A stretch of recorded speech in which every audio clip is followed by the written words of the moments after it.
নবীর মুহাব্বত যদি অন্তরে থাকতো মসজিদের কাতারগুলো কোনোদিন খালি থাকতো না। নবীর মুহাব্বত যদি অন্তরে থাকতো আজকে সমাজের মধ্যে মুসলমান নামে অস্তিত্ব, মুসলমানিত্ব না থাকার মতো হতো না।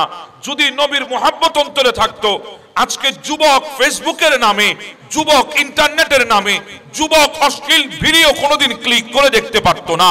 যদি নবীর মুহাব্বত যদি অন্তরে থাকতো আধুনিকতার ছোঁয়ার নাম দিয়ে, নিজের স্ত্রীকে প্রদর্শনের নাম দিয়ে টাকা ইনকামের লক্ষ্যে আজকে কোনোদিন কাপল ব্লগ সৃষ্টি হতো না। কথা বলেন ঠিক না বেঠিক? আজকে দেখবেন সোশ্যাল মিডিয়াগুলো কাপল ব্লগে ভরে গেছে। কাপল ব্লগ, স্বামী স্ত্রী মিলে মিলে ব্লগ বানাচ্ছে, সোশ্যাল মিডিয়ার মধ্যে এগুলো ছাড়ছে, আমাদের যুবক ভাইরা সেগুলা দেখছে।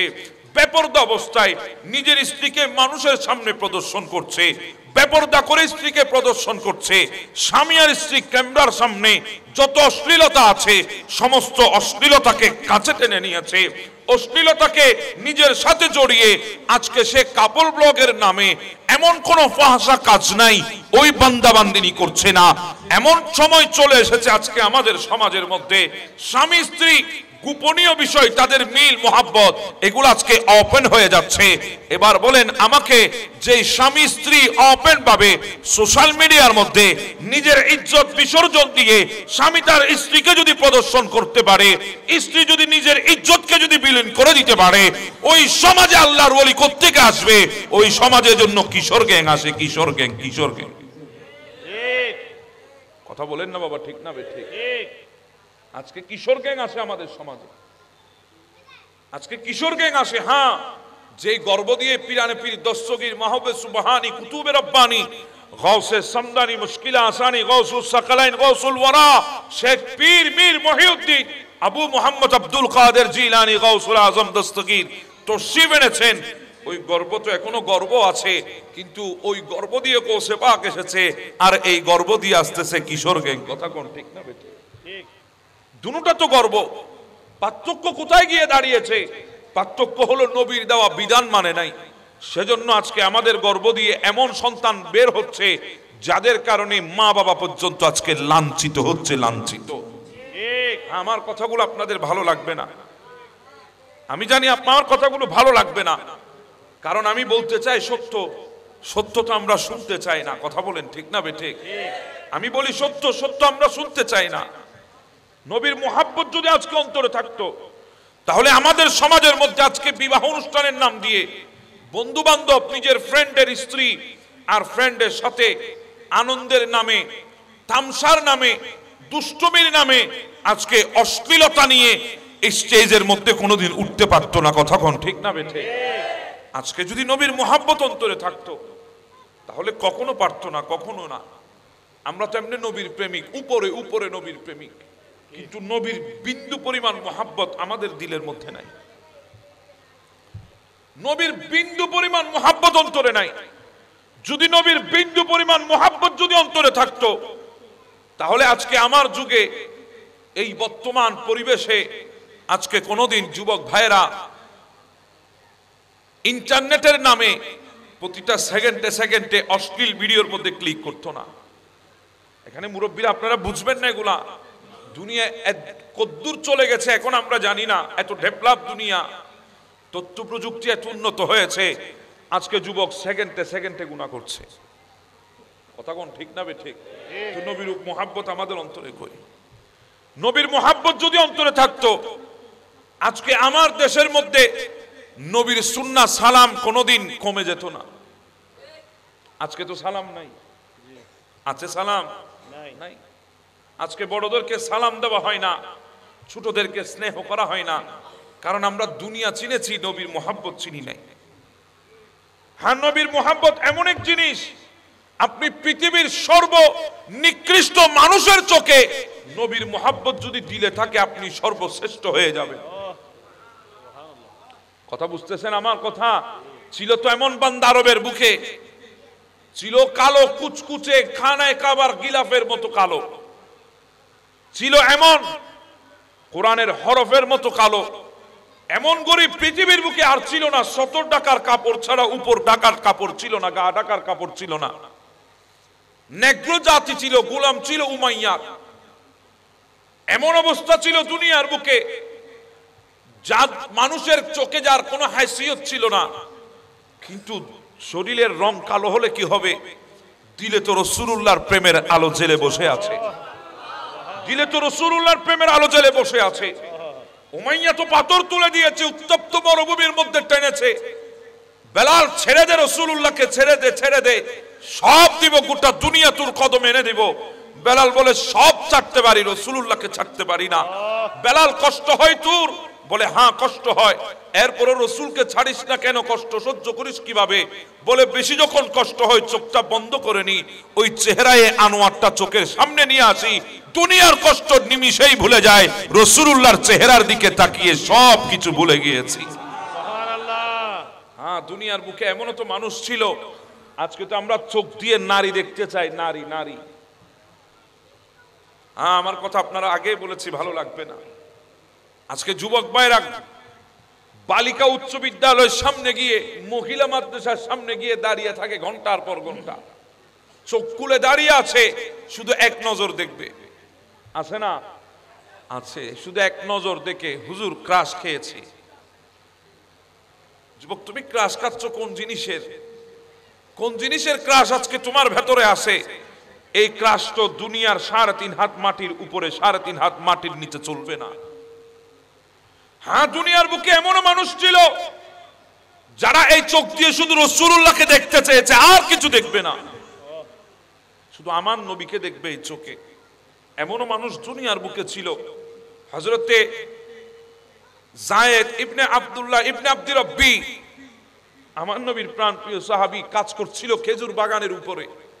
গাছের উপর কে জানি দৌড় দিয়ে আসছে আর বলছে দুনিয়া অন্ধকার হয়ে গেছে। জিজ্ঞাসা করেছিল কি হয়েছে? বলে আল্লাহর মাহবুব দুনিয়া থেকে বিদায় হয়ে গেছে। সহ্য করতে পারে নাই, হাত পা ছেড়ে দিয়ে জমিনে পড়ে গেছে, হাতে ব্যথা পেয়েছে। হ্যাঁ, রাসূলুল্লাহ যেদিন দুনিয়া থেকে গিয়েছে সহ্য তো কেউ করতে পারে নাই। ফারুকে আজমের মতো লৌহ মানব, যাকে আমরা বলি শক্ত মানুষ, ওই ফারুকে আজম পর্যন্ত তরবারি বের করে ডাক দিয়েছে, ও মদিনার মানুষেরা, আমার সামনে বলবেন আমার নবী দুনিয়া থেকে বিদায় হয়েছে, আমি সহ্য করতে পারবো না। আমার সামনে যদি কেউ বলো নবী বিদায় হয়েছে, আমি তার গর্দানা নামিয়ে ফেলবো। আমার সামনে বলবে নবী আল্লাহর দিদারে গিয়েছে। হযরত উসমানে যুন্নুরাইনের মতো মানুষ হাত পা ছেড়ে দিয়েছে, 2 দিন পর্যন্ত জুবান বন্ধ করে ফেলেছে, জুবান দিয়ে কথা আসে নাই, জুবান বন্ধ করে নিয়েছে। রাসূলুল্লাহর যাওয়া সহ্য করতে পারে নাই। মাওলা আলী শেরে খুদার মতো তাকতবান ব্যক্তি, এক হাতে খায়বারের দুর্গের দরজা যিনি তুলে ফেলেছেন, নিক্ষেপ করার পরে 40 জনে যেটা উঠাইতে পারে নাই, সেই মাওলা আলী শেরে খুদা পর্যন্ত হাত পা ছেড়ে দিয়ে অসহায়ের মতো হয়ে গেছে। হ্যাঁ, সিদ্দিক আকবরের কথা আমি জানি না, সিদ্দিক আকবরের কথা আমি বলতে পারবো না। এটা তো সেই সিদ্দিক আকবর নবীর প্রেমে 1000 বার জান দিতে প্রস্তুত হয়েছে, প্রস্তুত হয়েছে। আব্দুল্লাহ ইবনে হযরতে যায়েদ ইবনে আব্দুল্লাহ ইবনে যায়েদ ইবনে আব্দি রব্বি, ইনি পড়ে গেছে গাছ থেকে, সিজদায় পড়ে আল্লাহ দরবারে ফরিয়াদ করছে, আল্লাহ চাই না আমি এই চোখ আর চাই না। আল্লাহ, 2 চোখ দিয়ে তোমার নবীর নূরানি চেহারা দেখেছি, 2 চোখ দিয়ে তোমার নবীর নূরানি চেহারা দেখেছি। আল্লাহ, এই চোখ দিয়ে আর যখন নবীকে দেখতে পারবো না, আর প্রয়োজন নাই আমার এই চোখের, আর প্রয়োজন নাই আমার এই চোখের। দোয়া করতে দেরি হয়েছে, আল্লাহ কবুল করতে দেরি করে নাই। চোখের দৃষ্টি আল্লাহ নিয়ে গেছে, দোয়া কবুল করেছে। বলছিলাম এমনও বান্দা ছিল চোখে রসুলকে দেখতে চেয়েছে, আর কিছু দেখবে না।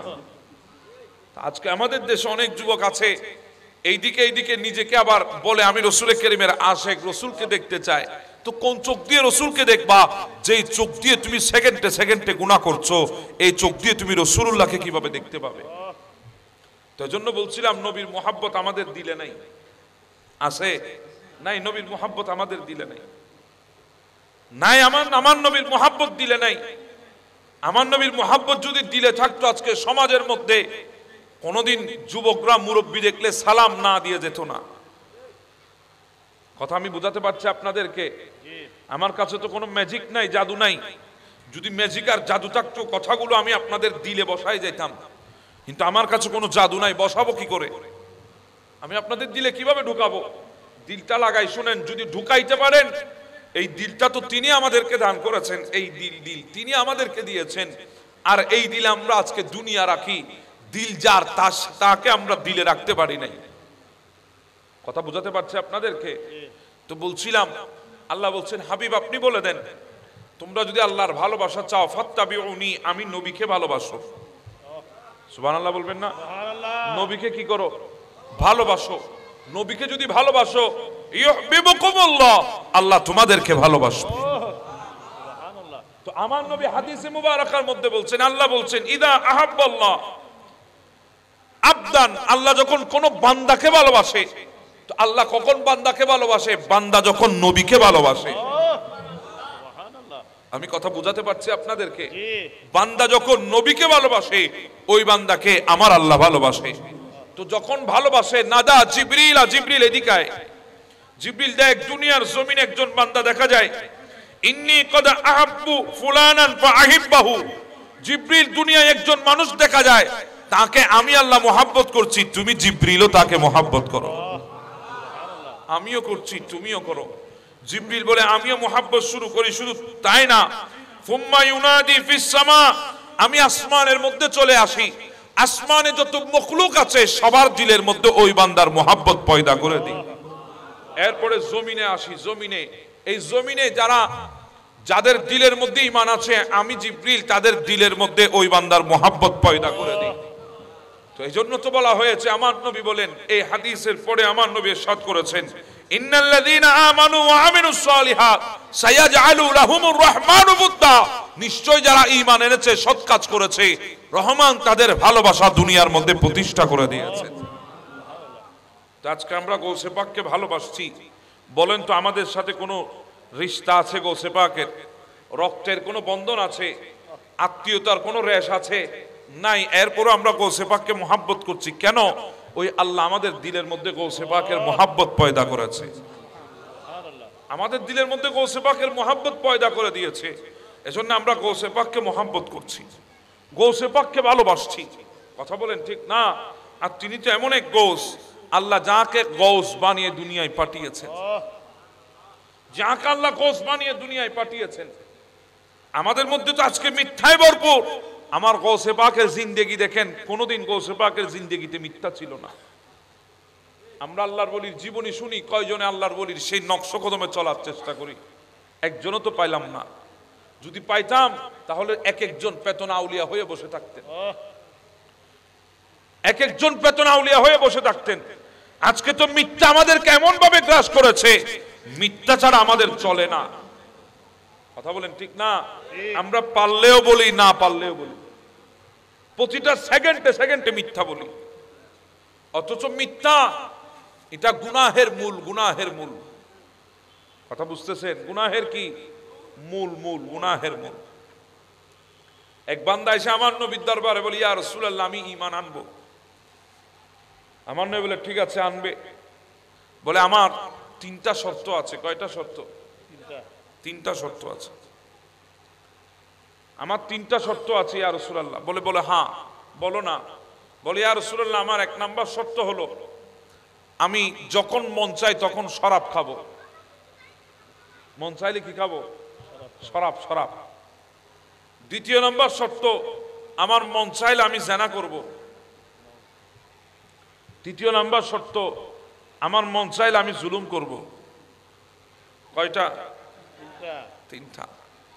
আচ্ছা আমাদের সামনে যদি এই কথা যদি কেউ বলে হুজুর আমরা ঈমান আনবো, তিনটার এজাজত দিতে হবে, তারে তো সেকেন্ডের মধ্যে এখান থেকে বোয়ালখালী পর্যন্ত দৌড়াইতে সময় লাগাবো না। ফাইজলামি করতে আইসোস না ঈমান আনতে আইসোস? কথা বলেন ঠিক না? আমার নবী বলে ঠিক আছে আনবে, কিন্তু আমার একটা শর্ত মানতে হবে। তোমার তিনটা আমি মেনে নিলাম, আমার একটা তুমি মানবা। বলে হ্যাঁ। বলেন একটা কি? বলে মিথ্যা বলা যাবে না। কি বলা যাবে না? মিথ্যা বলা যাবে না। মিথ্যা বলা যাবে না। তিনি বলতে মিথ্যা না বললে আর কি হয়েছে, বলবো না, অসুবিধা কি? এটা এমন কি জিনিস, বলবো না, বললামই না মিথ্যা। বলে ঠিক আছে। কলমা পড়ে নিয়েছে, নেওয়ার পরে গিয়েছে শরাবের খাওয়ার টক উঠেছে, গিয়েছে শরাবের দোকানে, শরাবের গ্লাসটা হাতে নেবে। হাতে নেওয়ার সাথে সাথে হঠাৎ করে মনে পড়ে গেল আমি তো শরাব কাটছি, কিন্তু কাল কিয়ামতের ময়দানে আল্লাহ যদি জিজ্ঞাসা করে বান্দা তুমি কি শরাব খেয়েছো, সেদিন তো মিথ্যা বলতে পারবো না, যেহেতু রাসূলুল্লাহকে বলেছি মিথ্যা বলবো না। মিথ্যা তো বলতে পারবো না, যদি মিথ্যাই না বলি তাহলে সত্য আমাকে বলতে হবে। সত্য যদি বলে দিই তাহলে সমস্ত মানুষের সামনে আমি তো বেইজ্জত হয়ে যাব, আমি তো লাঞ্ছিত হয়ে যাব। শরাবের বোতলটা রেখে দিয়েছে, ধরেন নাই। দ্বিতীয় নাম্বার, ওনার অন্তরে জেনার তামান্না জেগেছে, গিয়েছে সুন্দরী রমণীর ঘরে জেনা করার আশায়। যাওয়ার পরে ওই সুন্দরী রমণীর বিছানার মধ্যে বসবে, হঠাৎ মনে পড়লো বলে আমি যে গুনাহ করছি, কিয়ামতের ময়দানে যদি জিজ্ঞাসা হয় মিথ্যা তো বলতে পারবো না, সত্য বলতে হবে। তো সত্য যদি বলি আমি তো লাঞ্ছিত হব, এই কথা চিন্তা করে ওখান থেকে সরে চলে এসেছে। তৃতীয় নম্বরে, যখন কার উপরে জুলুম করার জন্য গেলেন, জুলুম করতে গিয়েছে কিন্তু হঠাৎ করে মনে পড়ে গেল আমি তো জুলুম করছি, কিন্তু যদি আল্লাহ জিজ্ঞাসা করে তুমি তো জুলুম করছো, জুলুম করেছো কিনা আমাকে সত্য বলতে হবে। এখন যদি সত্য বলি তাহলে লাঞ্ছিত হব। ওখান থেকে তিনি ফিরে এসে চলে এসেছেন আমার নবীর দরবারে, এসে বলি ইয়া রাসূলুল্লাহ আমি তওবা করছি, আমি বুঝতে পারি নাই আপনি একটাকে দিয়ে আমার গোটা সমস্ত গুনাহকে আটকে দিয়েছেন, আমি বুঝতে পারি না ইয়া রাসূলুল্লাহ, আমি মিথ্যা বলবো না আপনার কাছে ওয়াদা করেছি, আর এই মিথ্যাটাই আমাকে গুনাহ থেকে বাঁচিয়ে নিয়েছে। মিথ্যা গুনার মূল, মিথ্যা গুনার মূল। এখন তো মিথ্যা ছাড়া আমাদের জুবানে কোনো লফজ নাই, আছে নাই। আমার গৌসে পাক যাচ্ছিলেন ওই পাহাড়ের রাস্তা দিয়ে, বাগদাদের জমিনে যাবে ইলমে দ্বীন শিখার জন্য। মা থেকে অনুমতি নিয়েছেন, মা বিদায় দিয়েছেন। খরচার জন্য বাবার রেখে যাওয়া সম্পদের তরকা হিসাবে ওই বগলের আস্তিনের নিচে 40টা দিনার দিয়েছে, 40টা দিনার। যাচ্ছিল ব্যবসায়ী কাফেলার সাথে, ডাকাত দল ধরেছে, ডাকাত দল। আপনারা শুনেছেন কথাটা, কিন্তু আজকে আমি কি বলছি একটু শুনেন। ডাকাত দল ধরেছে 60 জন ডাকাত। কয়জন? 60 জন ডাকাত। যার যা আছে সব নিয়ে নিয়েছে। একজন এসে জিজ্ঞাসা করে এই বাচ্চা তোমার কিছু আসেনি? বলে হ্যাঁ আছে, আমার আস্তিনের নিচে 40টা দিরহাম আছে। ওই ডাকাত বলে আমার সাথে মস্কারি করো, ছোট এক বাচ্চা 40 দিরহাম ভালো মানুষের কাছেও থাকে না, তোমার কাছে 40টা দিরহাম কিভাবে থাকবে? ওই ডাকাত মনে করেছে ছোট্ট বাচ্চা, মনে হয় আমার সাথে একটু মস্কারি করেছে, ঠাট্টা করেছে, দুষ্টুমি করেছে, এই চিন্তা করে সে চলে গেছে। ডাকাতের সর্দারের সামনে গিয়ে যখন মাল বন্টন হচ্ছিল, ডাকাতের সর্দার বলে সব নিয়েছো? বলে হ্যাঁ নিয়েছি। বলে ভালো করে বলছি সবগুলো নিয়েছো? বলে হ্যাঁ নিয়েছি। চেক করেছো তো? কিছুই তো নাই। বলে না কিছুই নাই, সব নিয়েছি, যার যা আছে সব নিয়ে ফেলেছি। তখন ওই ডাকাত, এক ডাকাত দাঁড়িয়ে বলে হুজুর এক বাচ্চাকে পাইলাম, তার কথা শুনে হাসলামও কিছুক্ষণ। জিজ্ঞাসা করেছি তোমার কাছে কিছু আছে? বলে হ্যাঁ আছে। বলেছে আমার কাছে 40টা দিরহাম আছে।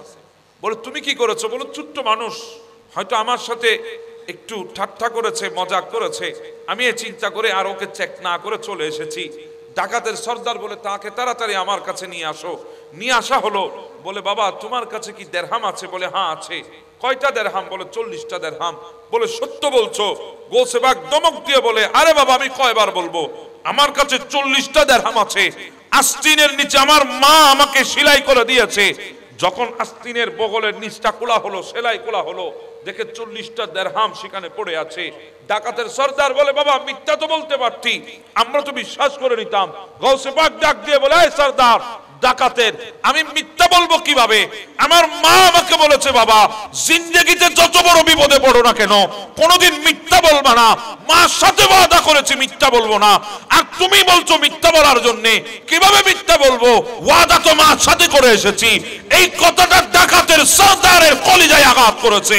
ডাকাতের সর্দার বলে তুমি মায়ের সাথে ওয়াদা করেছো, মিথ্যা বলবা না, তুমি মায়ের নাফরমানি করো নাই, আর আমাকে যিনি বানিয়েছে, আমাকে যিনি খাওয়াইছে, আমাকে যিনি পড়িয়েছে, আমাকে যিনি তাকত দিয়েছে, আমাকে যিনি সর্বশক্তি দিয়েছে, আমার সমস্ত কিছু পূর্ণাঙ্গ করেছে, সেই মালিকের সাথে আমি নাফরমানি করছি, আমি বুঝতে পারি নাই, তুমি হাত বাড়ায় দাও, আমি তওবা করে নেব তোমার। তো বলছিলাম গৌসে পাক মিথ্যা বলে নাই, মিথ্যা। এবার আমি যদি আপনাদেরকে বলি কয়জন আছেন মিথ্যা না বলে আছেন? আমাদের প্রতিটা কদমে কদমে মিথ্যা আছে না নাই? মিথ্যা গুনার মূল। আমরা পারলেও বলে মিথ্যা, না পারলেও বলে মিথ্যা। আমাদের গোটা জিন্দেগিটা দাঁড়িয়ে আছে মিথ্যার উপরে। কথা বুঝতেছেন? গোটা জিন্দেগি দাঁড়িয়ে আছে মিথ্যার উপরে। আরে বাবা, আমরা তো এমন কোন গুনাহ নাই আমরা দুনিয়ার বুকে করছি না, অথচ একটা গুনার কারণে আল্লাহ বড় বড় নবীদের সম্প্রদায় ধ্বংস করে দিয়েছে। সিফ একটা গুনাহ, একটা। হযরত শুআয়ব আলাইহিস সালামের সে মাদায়ান সম্প্রদায়কে ধ্বংস করে দিয়েছে শুধু ওজনে কম দেওয়ার কারণে। কিসে কম? ওজনে। জি বলেন না, কিসে কম? ওজনে কম, ওজনে। আর এখন তো ওজনে কম দেওয়া এটা তো আমাদের ফ্যাশন হয়ে গেছে। কথা বলেন ঠিক না? এখন তো আরো সহজ, ডিজিটাল মিটার এসেছে, কয়েকটা চিবি রাখলেই হবে, আপনি আর আমি জীবনে বুঝতেও পারবো না, আছে না? কিন্তু অথচ এই ওজনে কম দেওয়ার কারণে আল্লাহ গোটা একটা জাতিকে ধ্বংস করে দিয়েছে, গজব দিয়ে পৃথিবীর বুক থেকে নিচ্ছিন্ন করে দিয়েছে। হযরত হুদ আলাইহিস সালামের ৮ জাতিকে আল্লাহ শুধুমাত্র জুলুম করার কারণে ধ্বংস করে দিয়েছে। একটা গুনাহ, কয়টা গুনাহ? একটা, শুধু জুলুম করেছে, ধ্বংস করে দিয়েছে। লূত আলাইহিস সালামের সেই সাদুমার আমুরাবাসীকে শুধুমাত্র সমকামিতার কারণে আল্লাহ ধ্বংস করে দিয়েছে। কয়টা গুনাহ? জি বলেন না, কয়টা? সিফ একটা গুনাহ। একটা গুনার কারণে আল্লাহ তাদেরকে ধ্বংস করে দিয়েছে। এবার যদি আমি আপনাকে বলি, আমাদের ভেতরে একটা না হাজার গুনাহ আছে, হাজার গুনাহ। একটা গুনাহ করার কারণে আগের নবীদের সম্প্রদায় আল্লাহ ধ্বংস করেছে, কিন্তু আমাদের ভেতরে তো হাজার গুনাহ আছে, হাজার গুনাহ। তা আল্লাহ আমাদেরকে ধ্বংস করছে না কেন? হ্যাঁ, আমাদেরকেও ধরবে একদিন, আমাদেরকেও একদিন ধরবে, কিন্তু এত তাড়াতাড়ি ধরছে না কেন? তার কারণ আমার রাসূল মদিনা শরীফের জমিনে আছে, আমার নবী মদিনার জমিনে আছে। এজন্য আমার আল্লাহ বলেন কুরআনুল কারীমের মধ্যে, মাহবুব ওয়ামা কানা আল্লাহু লিউআযিবাহুম ওয়া আনতা ফীহিম, আপনি যতক্ষণ মদিনার জমিনের ভেতরে থাকবেন আমি আল্লাহ আযাব দেব না, আযাব দেব না। সুবহানাল্লাহ। নবীর উসিলায় বেঁচে আছি, নবীর উসিলায়। আমি কথা বোঝাতে পারছি আপনাদেরকে? কার উসিলায়? নবীর উসিলায় বেঁচে আছে। অথচ এমন কোন গুনাহ নাই আজকে আমরা করছি না, প্রতিটা সেকেন্ডে সেকেন্ডে আমরা গুনাহ করছি। আজকে মুসলমানের পরিবারগুলো দেখলে মনে হয় এগুলা পরিবার নাই, এগুলা এক একটা বেপরদার পতিতালয়ে রূপ নিয়েছে। মনে কষ্ট আনতে পারেন? একটা করে আজকে পর্দা নাই, পর্দা। আমরা পর্দাকে প্রাধান্য দিই না। অনেক যুবক ভাই আছে, বিয়ে করেছে, আছে না নাই? আছে, আছে। আপনি আপনার স্ত্রীর সৌন্দর্য উপভোগ করবেন, মহারানা কয় টাকা লাগিয়েছেন? একদম কম আজ কম হইলেও তো বর্তমান যুগে 10 লাখের নিচে তো আর মহারানা নাই, আছে? দিতে পারলেও 10 লাখ, দিতে না পারলেও 10 লাখ, আছে না নাই? আছে। আমি অনেক যুবককে দেখেছি, তারে বিক্রি করলেও 10 লাখ হবে না, সে দিয়ে বসে আছে 10 লাখ মহারানা, আছে না নাই বান্দা? আপনি 10 লাখ মহারানা দিয়ে আপনার বিবিটার সৌন্দর্য উপভোগ করার জন্য আপনি আনছেন, কিন্তু আপনি কত বড় অকৃতজ্ঞ জানেন, অপদার্থ জানেন? আপনি ওই স্ত্রীকে বর্তমান আধুনিকতার নাম দিয়ে আপনি স্টেজের মধ্যে বসিয়ে দিয়ে হাজার পুরুষের দৃষ্টিতে জানায় আপনার স্ত্রীকে লিপ্ত করছেন, চোখের জানায় আপনি লিপ্ত করছেন। আর এটা তো আপনার প্রপার্টি, এটা তো আপনার সম্পদ, এটা আপনি দেখবেন। আপনি বাহিরের মানুষ কিভাবে দেখে? অনেক যুবক দেখানোর জন্য তো ইয়ামাহা এফজেড ভার্সন 2 কিনেছে, R15 বাইক কিনেছে, স্ত্রীকে বাইকে চড়িয়ে নিয়ে যায় মার্কেটে সাজিয়ে গুজিয়ে বসিয়ে। যদি জিজ্ঞাসা করি যুবক নিয়ে যাও, কোথায় নিয়ে যাও? বলে মার্কেটে নিয়ে যাই। তো পর্দা টর্দা করো না কেন? বলে শুধু কি আমার হক আছে, আমার পাড়া প্রতিবেশীর কিছু হক আছে না, তারাও দেখুক না। তো জুড়ে বলেন না নাউজুবিল্লাহ, নাউজুবিল্লাহ। আছে না নাই? আছে, আছে। আপনারা যেখানে বসে আছেন এখানের ভেতরে আছে, আছে না নাই? আছে। কই যাবেন? পর্দাকে আমরা এখন গুরুত্বই দিই না। পর্দা মানে এটাকে মনে করি একটা ওল্ড যুগের মানুষ, পুরনো যুগের মানুষ পর্দা করে, এটা আধুনিকতার সাথে পর্দা যায় না। আছে না এরকম? আবার কিছু দেখলাম পর্দা, হ্যাঁ পর্দা, হিজাব করেছে কত সুন্দর করে, বুরকা পরেছে কত কারুকার্য দিয়ে, জড়ি দিয়ে, কত এগুলা কি বলে কাজ বুরকার উপরে, হ্যাঁ এগুলা এমব্রয়ডারি করিয়েছে, কত সুন্দর নকশা এঁকেছে বুরকার উপরে, মানুষ না দেখলেও যাতে চোখ দিয়ে ভালো করে দেখে। আছে না? আছে। টাইট টাইট বুরকা, টাইট, শরীরের প্রত্যেকটি অঙ্গ বোঝা যাচ্ছে। এই বুরকাটা পরার দরকার কি ছিল? কারণ বুরকাকেও আমরা এখন ফ্যাশন বানিয়েছি, পর্দা বানাইতে পারি নাই। কথা বুঝতেছেন? কি বানিয়েছি? ফ্যাশন, ফ্যাশন বানিয়েছি। আজকে বসেছেন গৌসে পাকের কথা শোনার জন্য। উনি যে গর্ব দিয়ে এসেছেন, ওই উম্মুল খায়র ফাতেমা এমন এক মহিলা ছিল, আসমানের চন্দ্র যাকে দেখে নাই, আসমানের সূর্য যাকে দেখে নাই, এমন এক গর্ব ছিল যার গর্বে সন্তান আসার পর থেকে কুরআনুল কারীমের তেলাওয়াত ছাড়া আর কিছুই করে নাই। কিন্তু আমার দেশের মেয়েরা গর্বের মধ্যে সন্তান আসলে হাজার বাহানা, 3 মাস পর্যন্ত কোন ড্রেস পরবে, 6 মাস পর্যন্ত কোন পোশাক পরবে, 9 মাস পর্যন্ত কোন পোশাক পরবে, সন্তান প্রসব করার পরে কোন পোশাক পরবে, ইন্টারনেট থেকে চার্জ দিয়ে নামিয়ে মার্কেটে গিয়ে সে বেপরদা হয়ে মার্কেট করে আনতেছে। তো গর্বে যিনি আছে ইনি আর আল্লাহর ওলি কিভাবে হয়? ইনি তো কিশোর গ্যাঙ্গই হয়। ঠিক কথা বলেন, ঠিক না? ঠিক। এক মহিলা ছিল বড় আবেদা, নেককার মহিলা, পর্দা ছাড়া চলতো না। মহিলাটা শপথ করেছে, শপথ। কি আপনাদের অসুবিধা হচ্ছে? না, একটু আমার দিকে তাকাও, কথা বলিও না। আমার আগে বলেছে আমার ভালো লাগবে না, কারণ আমি যদি আপনাদেরকে টুনটান দিতাম তাহলে ভালো লাগতো কিছুটা, হয়তো টুনটান দেব না, কারণ আমি কথা যেগুলা বলছি এগুলো শোনার চেষ্টা করেন, দিলে বসানোর চেষ্টা করেন, দিল দিয়ে শুনেন। হায়াত কোন দিকে চলে যাবে কেউ বলতে পারবেন না। আফসোস ছাড়া সেদিন আর কিছুই থাকবে না জিন্দেগিতে। ওই মহিলা পণ করেছে, শপথ করেছে, আল্লাহ আমার পর্দা যেই পুরুষ রক্ষা করতে পারবে আমি তাকে বিয়ে করব। আবেদা ছিল তো, নেককার ছিল। আমার পর্দা যেই পুরুষ হেফাজত করবে, নারীর পর্দা হেফাজত কিন্তু পুরুষ করতে পারে। বাবা পারে মেয়ের পর্দা হেফাজত করতে, স্বামী পারে স্ত্রীর পর্দা হেফাজত করতে। কথা বুঝতেছেন? আর আমার দেশে এখন দেখা যায় শ্বশুর নিজের ঘরের মধ্যে মেহমান নিয়ে এসেছে, আর নিজের পুত্রবধূকে ডাক দিয়ে বলে, মা এদিকে, বৌমা এদিকে আসো, একটু মেহমানদারি করো, আমার বন্ধু। যদি না আসে বলে বেয়াদব মেয়ে, কথা শুনে না, গাদ্দার। আরে বাবা আপনি শ্বশুর না, আপনি শুকুন। শুকুন আপনারা কে শ্বশুর কইছে? আপনার কি অধিকার আপনার পুত্রবধূর পর্দাকে আপনি বেপরদাই করবেন? এমনও তো অনেক মানুষ আছে দুনিয়ার জমিনে, শ্বশুর শাশুড়ি, সন্তান বিদেশে গিয়েছে, নিজের স্ত্রীকে মা বাবার কাছে রেখে গিয়েছে, কিন্তু ঈদের সময় আসলে সেই স্ত্রীকে দেবরের সাথে মার্কেটে পাঠায়। ঠিক আছে না? নাই? আছে, আছে। আর আমার নবী বলেছে, ও আমার উম্মতের মহিলারা, তোমরা দেবরকে মৃত্যুর মতো ভয় করো। মৃত্যু, মৃত্যু, মৃত্যু, মৃত্যুকে যেভাবে ভয় করো তার চাইতে বেশি দেবরকে ভয় করো। দেবর যদি বালেগ হয় তাহলে দেবর থেকে 100 হাত দূরে থাকো। ঠিক, কারণ শয়তান আছে না? নাই? আছে। যে কোনো মুহূর্তে ওয়াসওয়াসা দেবে। আমাদের দেশে অনেক যুবক ভাইয়ারা আছে, যদি নিজের স্ত্রী যদি দেবর থেকে বাসুর থেকে পর্দা করে, স্বামী গরম হয়, কিরে তোমার দেবর তোমার বাসুর, এখানে এত পর্দা কিসের? আছে না? নাই? আছে।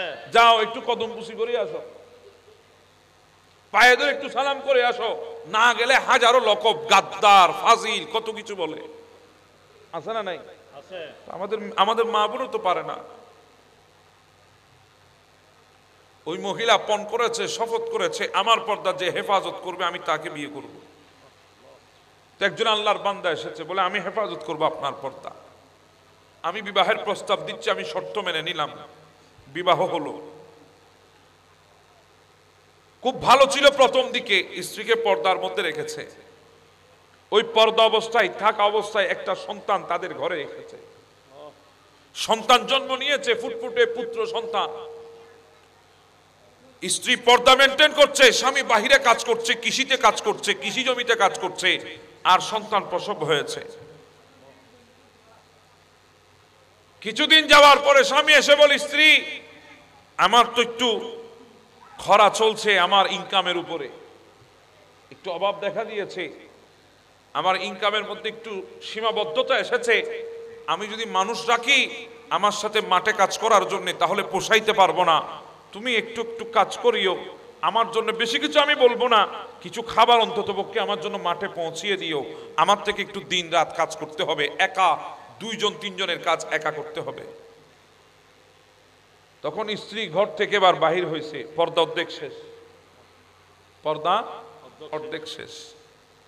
চলছিল ভালো তাদের মধ্যে সময়, যাচ্ছিল ভালো সময়, এভাবে সেই মুহূর্তে আরেকজন পুত্র সন্তান তাদের নসল দিয়ে দুনিয়ায় এসেছে। কয়জন হলো? 2 জন। দ্বিতীয় সন্তান জন্ম নেওয়ার পরে স্বামী বলে, স্ত্রী আমি আর একা পারছি না এত পরিশ্রম করতে, এখন থেকে তুমি আমার সাথে মাঠে যাবে, তুমি আমার সাথে কাজ করবে একসাথে। এখন ঘরের বউ যখন মাঠে চলে গেছে, পর্দা কি আর আছে? জি বলেন আছে? খাবার আনা নেওয়া করতো তখন অর্ধেক থাকলে, এখন তো ফুল শেষ। কথা বলেন ঠিক না?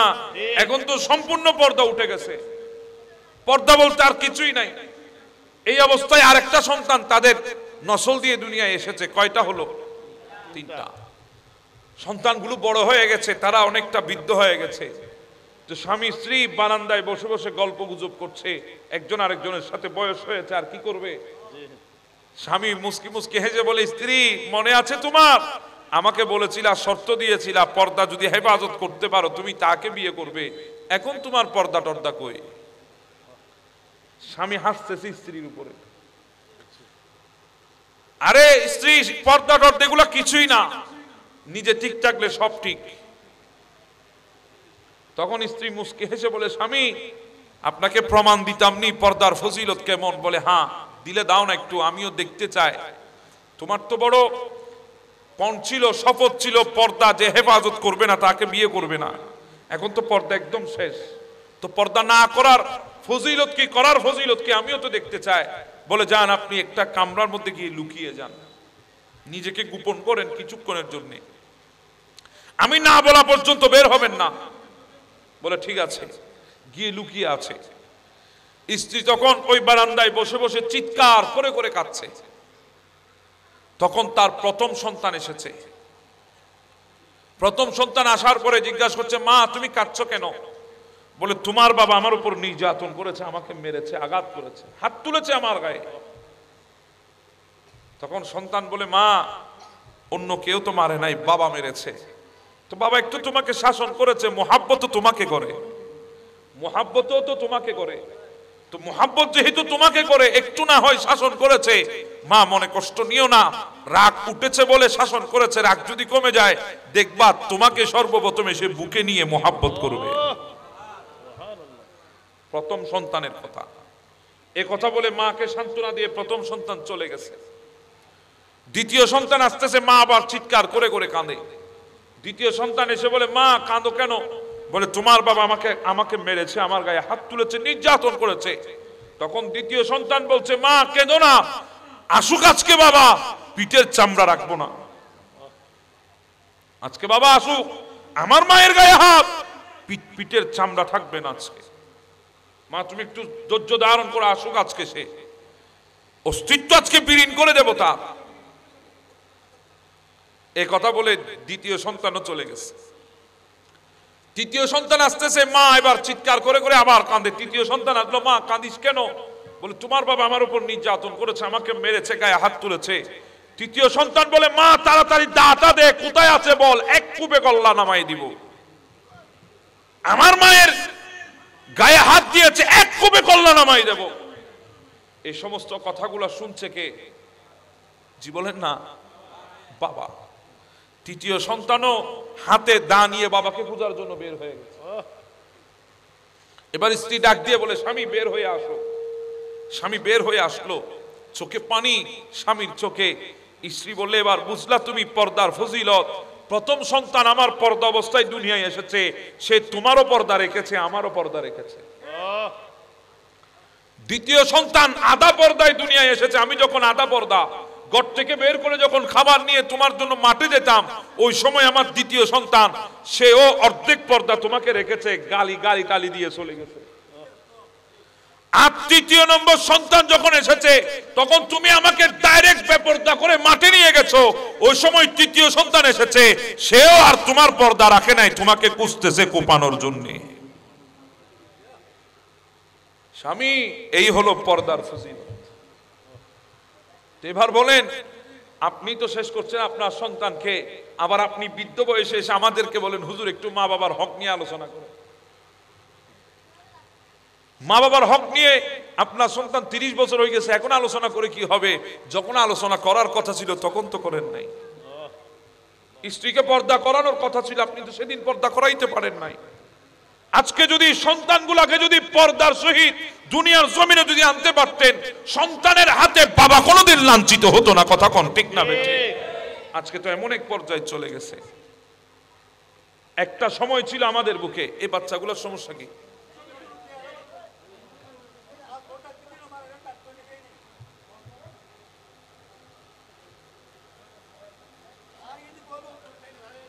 আল্লাহুম্মা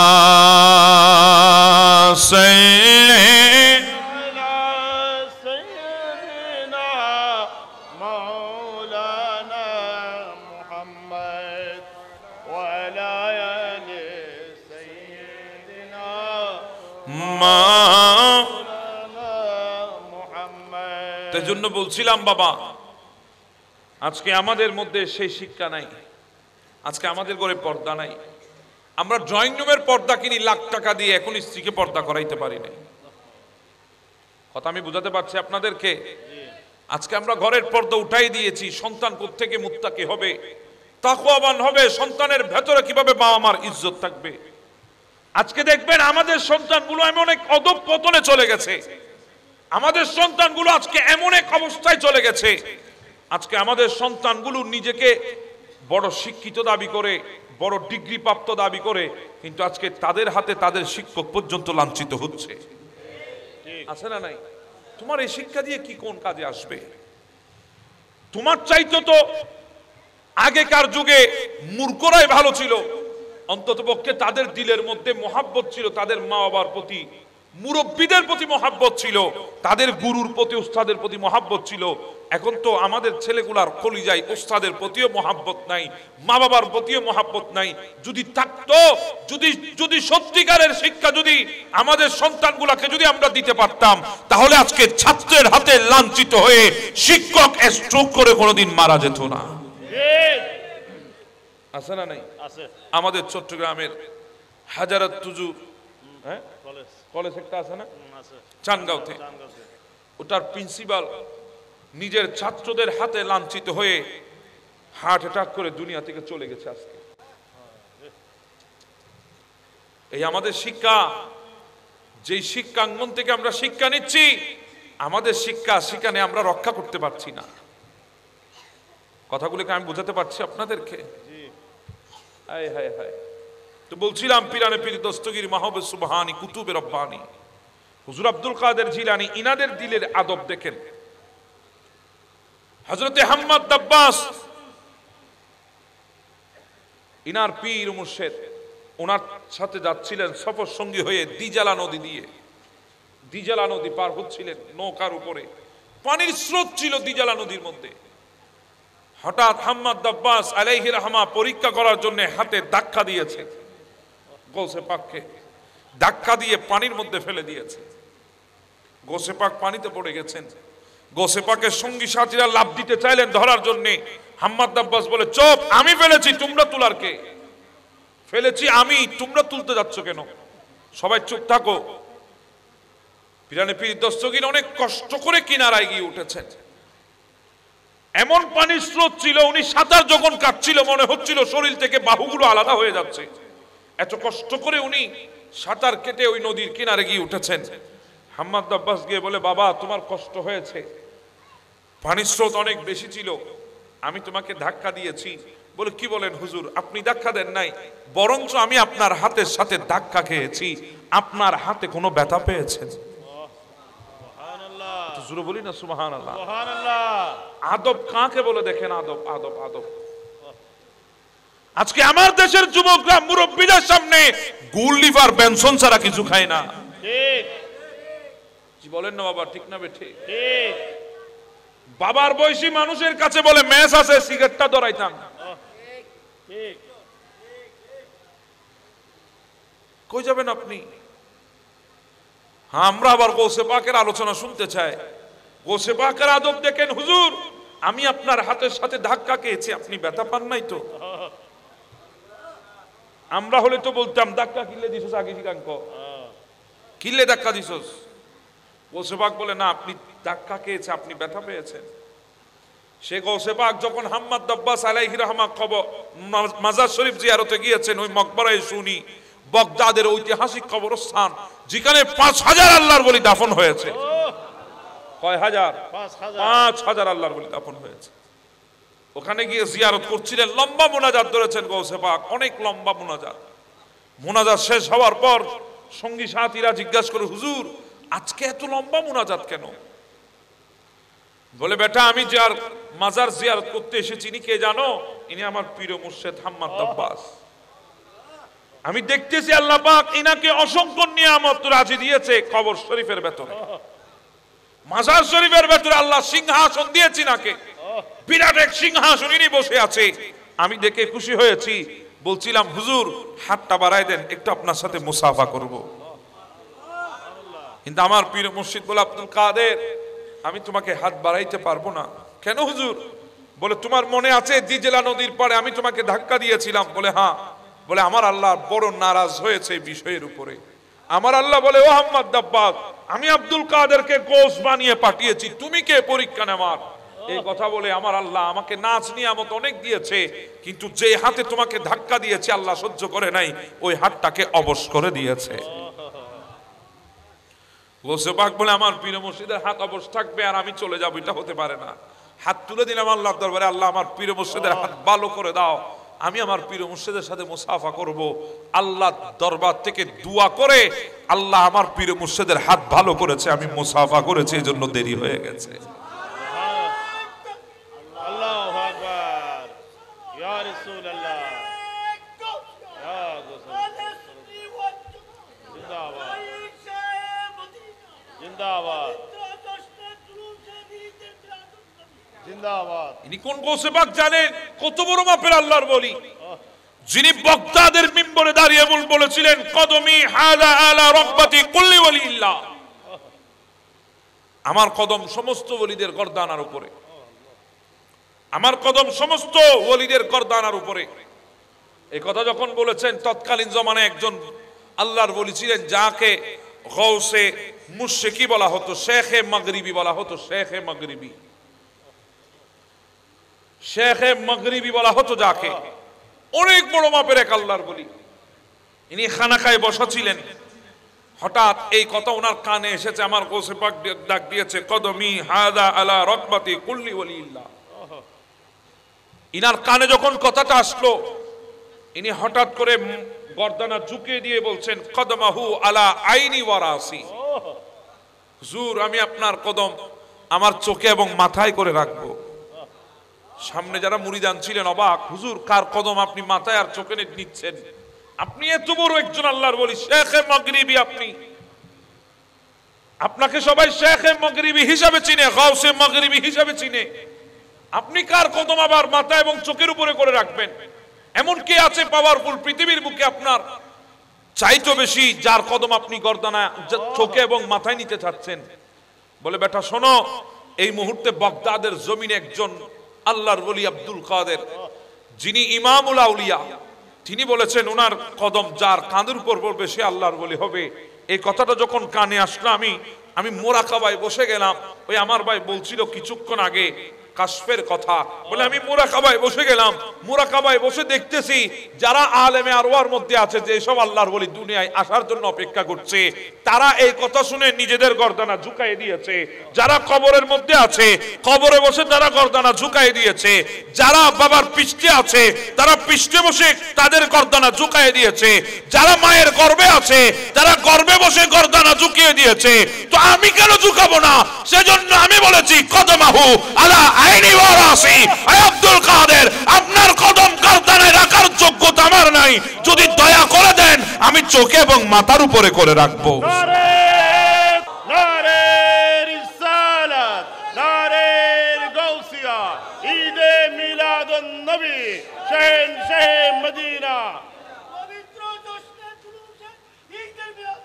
জিন্দাবাদ।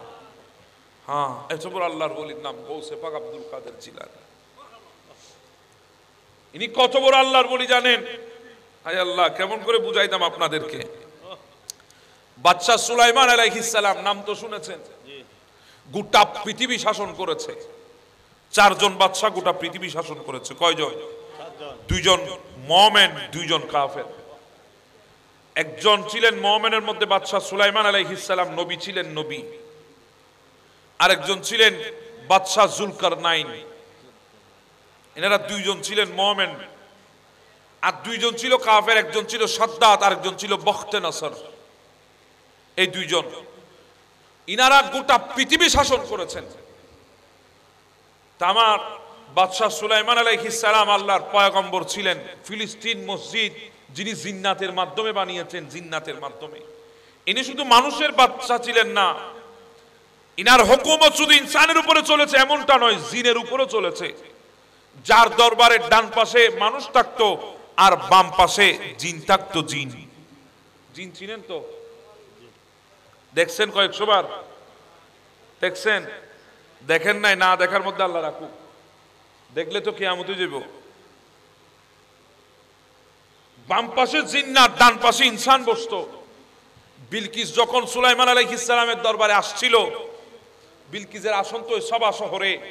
বাদশা সুলাইমান আলাইহিস সালামের দরবার থেকে সাবা শহরের দূরত্ব ছিল পায়ে হেঁটে 3 মাসের দূরত্ব। কয় মাসের?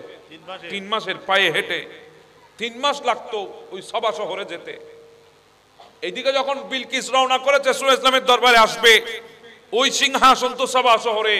বাদশা সুলাইমান ডাক দিয়ে বলে, এই তোমাদের মধ্যে কি আছো, ওই সাবা শহর থেকে বিলকিসের আসন আমার দরবারে নিয়ে আসতে পারবে?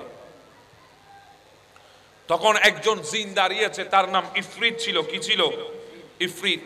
সে বলে, আনা আতিকা বিহি ক্বাবলা আন তাকুমু মিন মাকামি ওয়া আন্নী আলাইহি।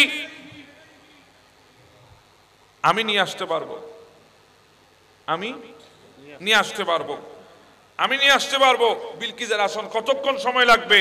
বলে, হুজুর আপনার মিটিং শেষ হওয়ার আগে আগে, আপনার মিটিং শেষ হওয়ার আগে আগে আমি নিয়ে আসতে পারবো। আনা আতিকা বিহি, আমি নিয়ে আসতে পারবো। আন তাকুমু মিন মাকামিক, আপনার এই মিটিং শেষ হওয়ার আগে আগে আমি বিলকিসের আসন নিয়ে আসতে পারবো। ইফরিত দাঁড়িয়ে বলছে, জিন্নাতের সর্দার, নাম কি? ইফরিত।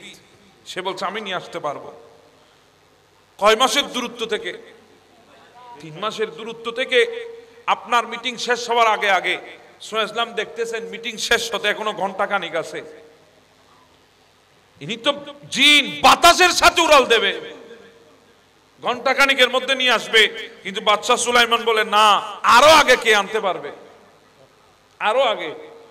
3 মাস দূরত্ব থেকে বিলকিসের আসন নিয়ে আসবে মিটিং শেষ হওয়ার আগে। সুলাইমান বলছে, না, এমন হবে না, আরো আগে কে আনতে পারবে? ইফরিত সিলিন্ডার। ইফরিত বলে, আমি পারবো না। যেখানে জিনদের সর্দার সিলিন্ডার করে, সেখানে কি আর জিনদের কেউ দাঁড়ায় না? বলে, হুজুর আমরা আর পারবো না, জিন্নাত ফেল। তখন ইনসানের মধ্যে একজন দাঁড়িয়েছেন, যার নাম হচ্ছে আসব ইবনে বারখিয়া। তিনি দাঁড়িয়েছেন। আল্লাহর কোরআনে বলছেন, ক্বালাল্লাযী ইনদাহু ইলমুন মিনাল কিতাব, যার সিনার মধ্যে কিতাবের ইলম ছিল, একজন আলেম দাঁড়িয়েছেন। সুবহানাল্লাহ। সুবহানাল্লাহ। কে দাঁড়িয়েছে? আলেম। আলেম যার সিনার মধ্যে কিতাবের ইলম ছিল। কোন কিতাব? জবুর কিতাবের জবুর কিতাবের এলম যার সিনার মধ্যে ছিল। দাউদ ইসলামের উপর যে কিতাব নাজিল হয়েছে জবুর কিতাব, সেই দাউদ ইসলামের সন্তান হচ্ছে সুলাইমান আলাইহিস সালাম। বাবার থেকে নবুয়ত তরকায় পেয়েছে, আল্লাহ নবুয়ত দান করেছিলেন বাবার পরে সুলাইমান ইসলামকে। সেই সুলাইমান আলাইহিস সালামের উম্মত আলেম ছিল, যার কলিজার মধ্যে জবুর কিতাবের আলম ছিল। তিনি দাঁড়িয়ে বলছে, হুজুর আমি নিয়ে আসতে পারবো। বলে কতক্ষণ সময় লাগবে? বলে আনা আতিকা বি, আমি আনবো। কতক্ষণ? কবলা আইয়ার তাদ্দা ইলাইকা তারফুক, চোখের পলক মারার আগে আগে সিংহাসন নিয়ে আসবো। চোখের পলকে না, চোখের পলক মারার আগে। এই মারলাম তুললাম, এটাকে বলা হয় চোখের পলক। আর চোখের পলকের আগে মানে এই ফেলতেছি, এই ফেলার আগে। চোখের পলক মারার আগে আনবো। জিন্নাত সবাই অবাক, কিরে বাবা আমরা জিন, আমরা বাতাসের সাথে উড়াল দিই, ইনসানের মধ্যে এই শক্তি কোত্থেকে আসলো? আমরা যেখানে ফেল, আমাদের থেকে আনতে ঘন্টাখানিক সময় লাগবে, সেখানে সে বলছে চোখের পলক মারার আগে। আজীব তামসা দেখবো আজকে। জিন্নাতরা সবাই তাকিয়ে আছে। সুলাইমান ইসলাম মনে মনে খুশি হয়েছেন। সুলাইমান ইসলামের উম্মতের আলেম ছিলেন আসিফ ইবনে বারখিয়া। সুলাইমান ইসলামের উম্মতের ওলি ছিলেন আসিফ ইবনে বারখিয়া। ইনি দাঁড়িয়ে বলছেন, হুজুর আমি আনবো চোখের পলক মারার আগে।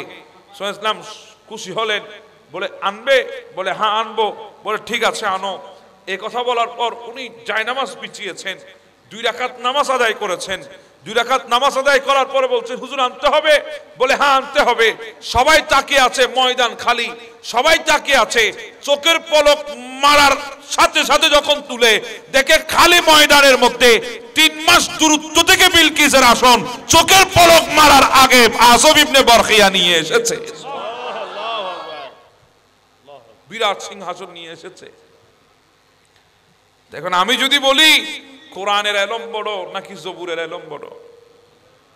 জি বলেন না, কিসের এলম বড়? সবচেয়ে শ্রেষ্ঠ কিতাবের নাম কি? 104খানা কিতাবের, আসমানি কিতাবের মধ্যে সবচেয়ে শ্রেষ্ঠ কিতাবের নাম কি? কোরআনুল কারীম। এই কোরআনের পাওয়ার কম না বেশি? বেশি।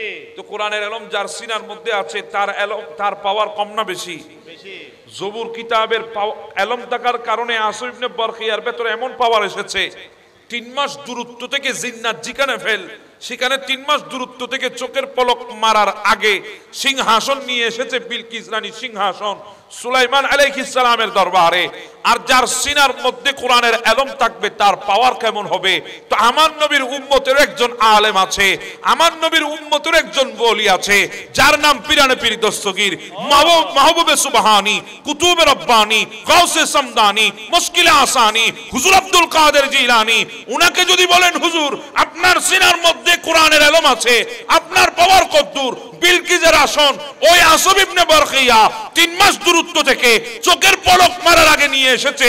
জবুর কিতাবের এলম থাকার কারণে আপনার পাওয়ার কতদূর? গৌসে পাক বলে আমার কাছে আনা নেওয়ার কোনো সাবজেক্ট নাই, আমার কাছে আনা নেওয়ার কোনো সাবজেক্ট নাই। তো কি বলেন? নজর জইলা বিরাদিল্লাহি জামান কামার দালাতিন আলা হুকমি ইত্তিসালি। আল্লাহর কায়নাতকে যদি আমার হাতের মধ্যে রাখা হয় সরিষা বরাবর দেখা যায়, সরিষা বরাবর।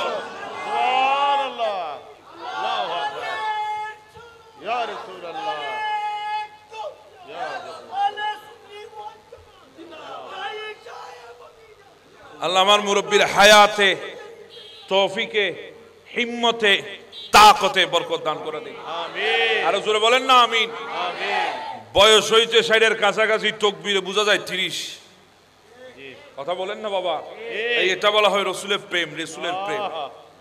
বয়স যদ্দূর হোক কোনো অসুবিধা নাই, প্রেম যদি অন্তরে থাকে নিজেকে এখনো মনে হয় 30 বছরের যুবকের মতো। কথা বলেন ঠিক না? হ্যাঁ। তাহলে এবার আপনারা বলেন আমার পিরানে পীর দস্তগীরের পাওয়ার কত? ইনি বলেন আমার কাছে আনানো আমার কোনো সাবজেক্ট নাই, কিভাবে আনবো? গোটা আল্লাহর কায়নাতকে যখন হাতের তালুতে রাখি সরিষা বরাবর দেখা যায়, সরিষা বরাবর। জোরে বলবেন না সুবহানাল্লাহ। সুবহানাল্লাহ। কি বরাবর? সরিষা, সরিষা বরাবর। ইনি হচ্ছেন পিরানে পীর দস্তগীর, আমার গৌসে পাক আব্দুল কাদের জিলানী। আরে বাবা ইনি তো ওই বান্দা, যে বান্দার দরবারে চোর যায় আর কুতুব হয়ে বের হয়ে যায়। আল্লাহু আকবার। যেই বান্দার দরবারে খাদেম দাঁড়িয়ে থাকে ঘরের বাহিরে, গৌসে পাকের ইশারায় আবদাল হয়ে যায়। ইনি তো সেই পিরানে পীর দস্তগীর।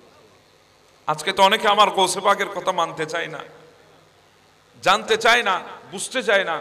আরে বাবা, ইনি শুধু আল্লাহর ওলি ছিলেন এমনটা নয়, উনার যুগে উনি সর্বশ্রেষ্ঠ আলেম ছিলেন। আমার গৌসে পাক যখন নসিহা করতেন, 70 থেকে 90 হাজার মানুষ ওনার ওয়াজ মাহফিলে হতো। কত মানুষ? 70 থেকে 90 হাজার মানুষ ওনার বয়ানের মধ্যে মানুষ আসতো। তখন তো সাউন্ড বক্স ছিল না, ছিল না, মাইক ছিল না, কিছু ছিল না। আমার গৌসে পাক ওয়াজ করতেন খালি গলায়, সামনের জন যেভাবে শুনে পিছের জন সেভাবে শুনে। আর একটু জোরে বলি না সুবহানাল্লাহ। এগুলো বললে এখন অনেকে বলে হ্যাঁ সুন্নিরা শিরক আর বেদাত করতেছে। আল্লাহর ওলিদের কাছে কেন যাও? আল্লাহর ওলি কিভাবে সন্তান দিতে পারে, আল্লাহর ওলি কিভাবে তোমাকে অমুক দিতে পারে, তমুক দিতে পারে, এরকম প্রশ্ন তুলে শিরক আর বেদাতের ফতোয়া লাগায় আমাদের পেছনে টেক লাগিয়ে দিয়েছে মাজার পূজারি। আবার সে বক্তাগুলাকে এখন দেখছি ইদানিং বলে আমি কোরআনের আয়াত পড়ে ফুক দিয়েছি, সন্তান হচ্ছে না, সন্তান হয়ে গেছে। ও মারে জিন্দা ওলি, কি ওলি? জিন্দা ওলি। তো তুমি কোরআনের আয়াত পড়ে ফুক দিয়েছো, আল্লাহর ওলি করে গীতা পড়ে ফুক দিতে না? ওই চার নমাতে তার বেগম গুসদ্দ ফানলাম না। আয় তো ইল্লে শক্ত হতা নকই, মাঝে মধ্যে বিয়া হলর খতর হইলে আর নিজের ঠিক লাগি না পারিবা। আপনি কোরআনের আয়াত পড়ে ফুক দিয়েছেন, ওই ফুকের বিনিময়ে বদৌলতে আল্লাহ সন্তান দিয়েছেন। তো আল্লাহর ওলি যাদের দরবারে মানুষ যায়, ইনারা কিসের জন্য যায়? ওনার উসিলায় আল্লাহর দরবারে চায়, উনার উসিলা দিয়ে চায়। আল্লাহর ওলি হায়াতে থাকলে উনি ফুক দেন, তো কি পড়ে ফুক দেন? উনিও তো কোরআনুল কারীমের আয়াতে কারিমা পড়ে ফুক দেন, নাকি উনি গীতার বাইবেল পড়ে ফুক দেন? তোমার ফুক দিলে মানে ফুই যাবো ইয়ান শিরিক নুমা কি আছে? বলে বুবা ছিল, বুবা কথা বলতে পারতো না, আমি কোরআনুল কারীমের আয়াতে কারিমা পড়ে ফুক দিয়েছি, কথা আরম্ভ হয়ে গেছে। তুমি কোরআনুল কারীমের আয়াত পড়ে ফুক দিয়েছো, কথা বলতে পারে। আল্লাহর ওলির দরবারে গেলে আল্লাহর ওলিরও তো ফুক দিয়ে কোরআনুল কারীমের আয়াতে কারিমা পড়ে। এখানে কেন শিরক আর বেদাত হয়, তোমার বেলায় হয় না কেন? তার মানে বোঝা যায় তারাও বুঝে ফেলেছে এভাবে শিরক আর বেদাত বলতে বলতে মার্কেট শেষ। কথা বলেন ঠিক না? আচ্ছা জুবানদা, ওলি মারে না, ওলিকে জিন্দা মানে না। কিন্তু আমার দেশে একজনে বলে বলে অমুক নেতাকে দেখলে মনে হয় টাটকা জিন্দা আল্লাহর ওলি। টাটকা তো আর কো বায় না কি আছে? জিন্দা টাটকা, টাটকা আল্লাহর ওলি বলে কাকে বলতেছে? যেই মানুষটার ভেতরে দ্বীনের কোনো ইলম নাই, উনি আলেম নয়, উনি সাধারণ শিক্ষায় শিক্ষিত, ওই মানুষকে বলতেছে জিন্দা টাটকা আল্লাহর ওলি।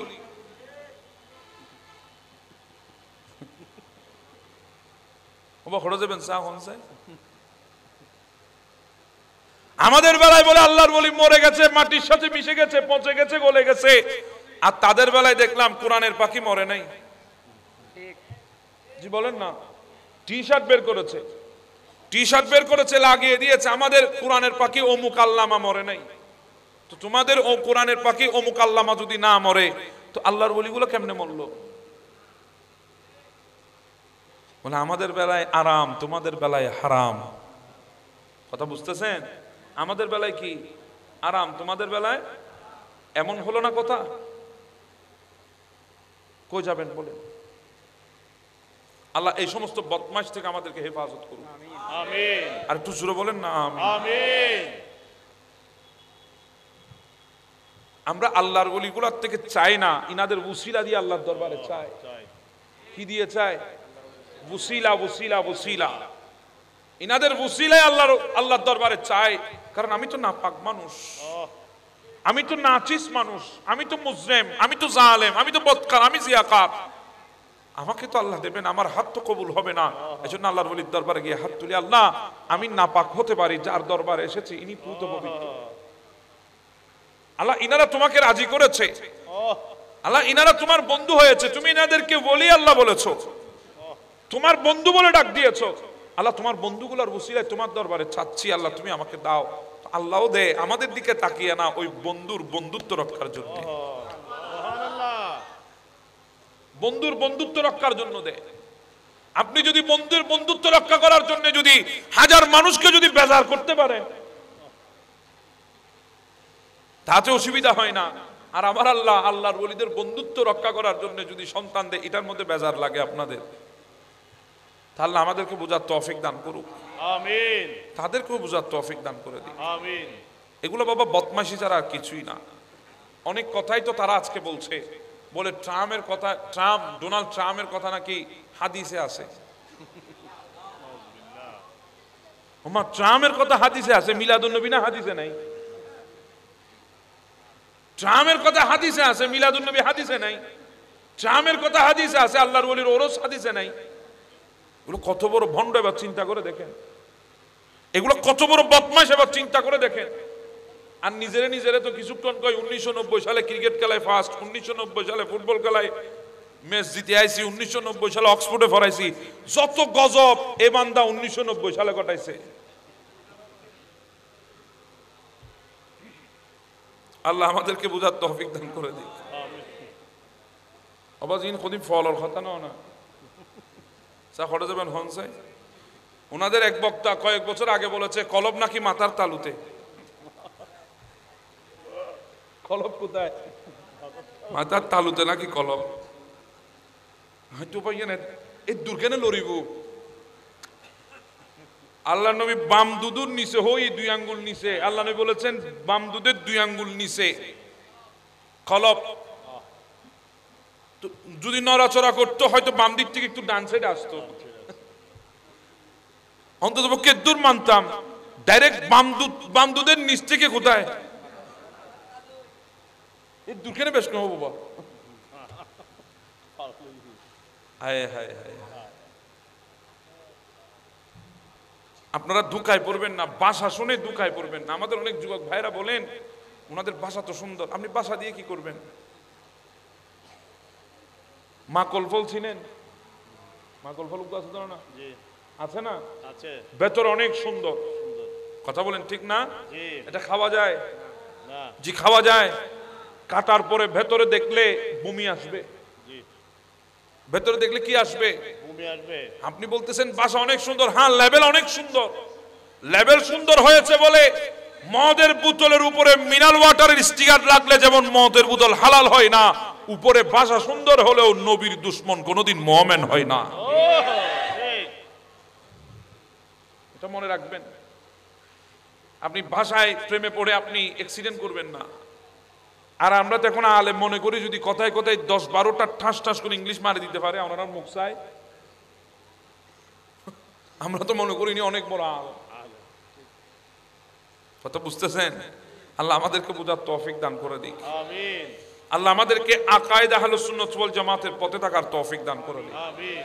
যেই পথের মধ্যে আমাদের বুজুর্গরা চলেছে, আমাদের পূর্বপুরুষ চলেছে, আল্লাহ আমাদেরকে চলার তৌফিক দান করুন, আমিন। হ্যাঁ, আমরা মাজার জিয়ারত করতে যাব, অতিরঞ্জিত কোনো কিছু আমরা করব না, ঠিক। আমি কথা আপনাদেরকে স্পষ্ট কথা বলছি। আমরা জিয়ারতে যাব, এমন কোনো কাজ করব না যেগুলোর কারণে আল্লাহর ওলির উপরে তোহমত আসে। যেগুলো জিন্দেগিতে কোনো আল্লাহর ওলি করে নাই সেগুলো আমরা করব না। যত ধরনের এই ইসলাম শরীয়ত বিবর্জিত কাজ আছে, ওরসকে কেন্দ্র করে, মাজার কেন্দ্র করে, এগুলা থেকে নিজেকে সরিয়ে রাখবেন। মা বোন জিয়ারতে আসবেন, ভালো কথা পর্দা করে আসবেন, সাথে আপনার একজন অভিভাবক নিয়ে আসবেন, মুহরিম নিয়ে আসবেন। আপনি একাকী আপনি আসবেন না, বেপরদা হয়ে আসবেন না, কারণ এটা আল্লাহর ওলির মাজার, এখানে বেপরদা হয়ে ঢুকা যাবে না। আরে বাবা, আমার ইমামে আলা হযরত ইমাম আহমদ রেজা ফাজলে বেরলভী ইনি জিন্দেগিতে কোনো আল্লাহর ওলির মাজারের ভেতরে ঢুকে জিয়ারত করে নাই। জিজ্ঞাসা করা হয়েছিল, হুজুর মাজারের ভেতরে ঢুকে জিয়ারত করেন না কেন? বলে আমি তো নাপাক মানুষ, মাথা থেকে পা পর্যন্ত আমি তো গুনাহগার, আমি জিয়াকার। উনি তো আল্লাহর বলি, আল্লাহকে রাজি করেছেন, আল্লাহকে সন্তুষ্ট করেছেন, আল্লাহর মাহবুব বনেছেন, আল্লাহর বন্ধু বনেছেন। উনার ভেতরে আমার মতো গুনাহগার কিভাবে প্রবেশ করবে? এজন্য আমি বাহিরে দাঁড়িয়ে দাঁড়িয়ে আল্লাহর বলির ওসিলায় হাত তুলে দিয়েছি আল্লাহর দরবারে। ইমাম আলা হযরত যদি এই কথা বলে, আমাদের কি করা উচিত? আমাদের অবস্থা কি হওয়া উচিত? এজন্য বলছি এই সমস্ত অপসংস্কৃতি থেকে, এই সমস্ত শরীয়ত বিবর্জিত কাজ থেকে আল্লাহ আমাদেরকে বের হয়ে আসার তৌফিক দান করুক। আমরা নামাজ পড়ব, শরীয়ত সম্মত জিয়ারত করব। কথা বলেন ঠিক না ঠিক? আমরা নামাজ পড়ব, শরীয়ত সম্মত জিয়ারত করব। আল্লাহ পাক রব্বুল আলামিন আমাদের ইবাদত কবুল করুক, আমাদের জিয়ারত কবুল করুক। ওয়া মা আলাইনা ইল্লাল বালাগ। আসসালামু আলাইকুম ওয়া রাহমাতুল্লাহি ওয়া বারাকাতুহু। ইয়া নবী